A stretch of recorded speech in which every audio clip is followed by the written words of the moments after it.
কিছুক্ষণ আগেই আমাদের যে ভাই জাহিদ ভাই তাকে কিভাবে এই নারায়ণগঞ্জ শহরের রাস্তায় হামলা করা হয়েছে তার বর্ণনা শুনলাম।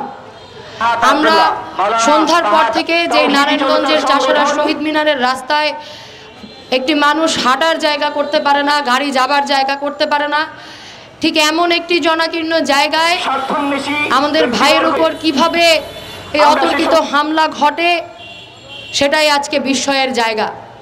এবং আমরা দেখছি যে শুধুমাত্র জাহিদ ভাইয়ের উপরই নয়, নারায়ণগঞ্জ চাষারা শহীদ মিনারে আজকে প্রায় হরহামেশাই নানান জন নানানভাবে নানান বাহিনীর হিসেবে এসে নানান ব্যক্তির উপর হামলা করছে। এবং সেই হামলা কাকে করছে, কারা করছে, কেন করছে তার কোনো প্রশ্ন, তার কোনো জবাবদিহি, তার ন্যূনতম কোনো জায়গা এই নারায়ণগঞ্জ শহরের কোনো প্রশাসন এখনো পর্যন্ত দেখায়নি। আমরা ধিক্কার জানাই এই প্রশাসনকে। যেই ধিক্কার জানানোর সর্বোচ্চ কারণ হচ্ছে যে একটা শহরের মধ্যে কিভাবে এ ধরনের মব চলে এবং সেই মবের ফলাফলে কিভাবে নিরপরাধ মানুষকে হামলার শিকার হতে হয় তার জলজ্যান্ত প্রমাণ হচ্ছে আজকে আমাদের জাহিদ ভাই, যিনি আমাদের এই পুরো বৈষম্য বিরোধী ছাত্র আন্দোলনের, এই পুরো ফ্যাসিবাদ বিরোধী আন্দোলনের অন্যতম সংগঠকের দায়িত্ব পালন করেছেন। আমরা একদিকে দেখছি যে এই প্রশাসন রাস্তায় যানজট নিয়ন্ত্রণ থেকে শুরু করে কোনো এলাকার কোনো একটি ঘটনায়ও ন্যূনতম মানুষের পক্ষে অবস্থান করতে পারেনি, কিন্তু অপরদিকে আমরা দেখলাম ঠিক গতকালকেই যখন কিছু ব্যক্তি তার নিজের অধিকারের জন্য আন্দোলন করছে, তাদের কোনো দাবির উপর ন্যূনতম কর্ণপাত বা বিবেচনাটুকু না দেখিয়ে তাদের উপর হামলা করা হয়। ঠিক একই ঘটনা আমরা দেখেছি আমাদের শ্রমিক ভাইদের উপর, সেখানে পুলিশ গুলি পর্যন্ত চালিয়ে ফেললো। আমাদের 4টি ভাই গুলিবিদ্ধ, আমাদের ভাই কাউসার, শ্রমিক কাউসার আজকে নিহত শ্রমিক কাউসারে রূপান্তরিত হলো। এই যে একদিকে আমরা প্রশাসনকে দেখছি যে তারা নিজেদেরকে বলছে আমাদের কিছু করার নাই, আমাদের কিছু করার নাই, অপরদিকে আমরা দেখছি তারা গুলি চালিয়ে আমাদের ভাই কাউসারকে হত্যা করে। আমরা বলছি যে এই হত্যার বিচার আমাদেরকে করতে হবে এবং আমরা বলছি যে এই বাংলাদেশে আমরা 5 আগস্টের পরে এসে এই ভয়াবহ ফ্যাসিবাদের বিরুদ্ধে লড়াই করে আমরা কোনো নতুন ফ্যাসিবাদের উত্থান এই বাংলাদেশে করতে চাই না।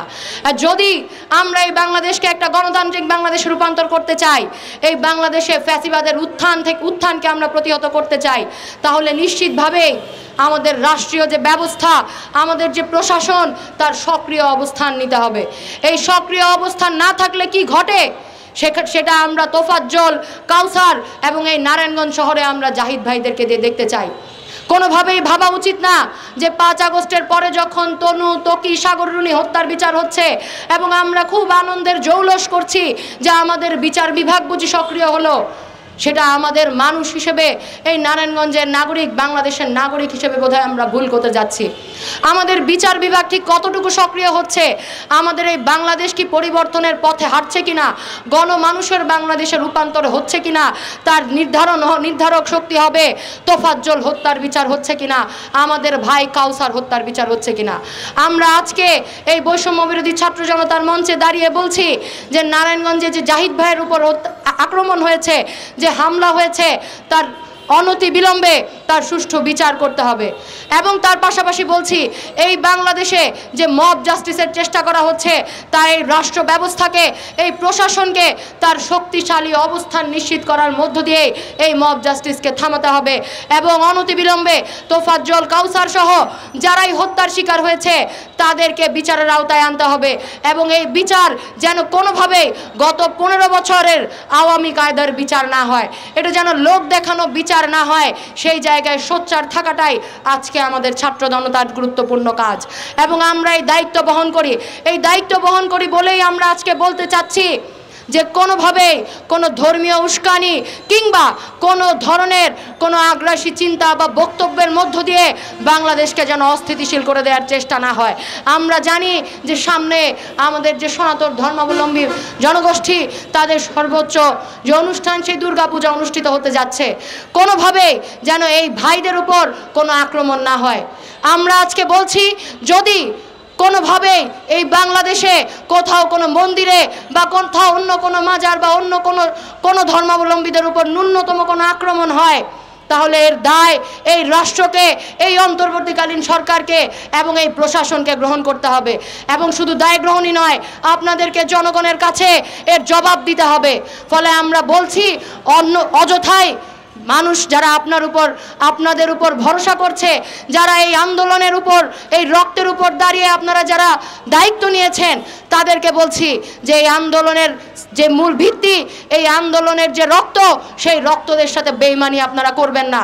আমরা চাই এই বাংলাদেশে সুযোগের সমতা, মানুষের মর্যাদা এবং সামাজিক ন্যায় বিচার, এবং এই বৈষম্যের বিরুদ্ধে দাঁড়িয়ে আমরা মনে করি যে বাংলাদেশে একটা গণতান্ত্রিক ব্যবস্থা আমরা কায়েম করতে পারবো। ফলে বন্ধুরা, আমরা বলছি যে আমরা এই ছাত্র জনতা যারা আমরা বুক চিতিয়ে এই বাংলাদেশকে ফ্যাসিবাদ মুক্ত করেছি, এবার আমাদের দায়িত্ব হচ্ছে এই বাংলাদেশকে ফ্যাসিবাদ মুক্ত রাখা, যেন কোনোভাবেই এর কোনো উত্থান না ঘটে, যেন কোনোভাবেই শামীম ওসমানের দোসররা এই জাহিদ ভাইকে হামলা করে তারা কোনোভাবেই যেন এড়িয়ে যেতে না পারে, কোনোভাবেই তোফাজ্জলদেরকে যারা খুন করেছে তারা যেন বিচার থেকে বাইরে সরে যেতে না পারে। ফলে আমরা বলছি যে এখন এই তোফাজ্জলদের হত্যার বিচার কতটুকু হচ্ছে, জাহিদ ভাইদের আক্রমণের কতটুকু বিচার হচ্ছে, মন্দিরগুলো, মাজারগুলো কতটুকু রক্ষা পাচ্ছে, সেখানে সজাগ দৃষ্টি রাখা আমাদের কাজ।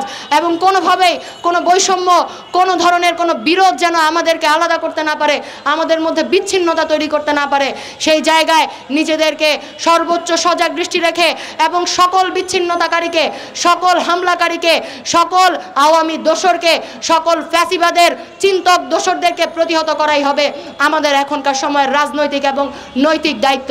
ফলে আমরা নিশ্চিতভাবে এই নারায়ণগঞ্জবাসী, এই বাংলাদেশের মানুষ, আমরা আমাদের দায়িত্ব পালনে সোচ্চার থাকব। আমরা রাজপথে ছিলাম, রাজপথে আছি, আমরা রাজপথে থাকব এবং নিঃসন্দেহে এই বাংলাদেশকে, এই নারায়ণগঞ্জকে ফ্যাসিবাদ মুক্ত করার জন্য জীবনের শেষ রক্তবিন্দু দিয়ে লড়াই করে যাব।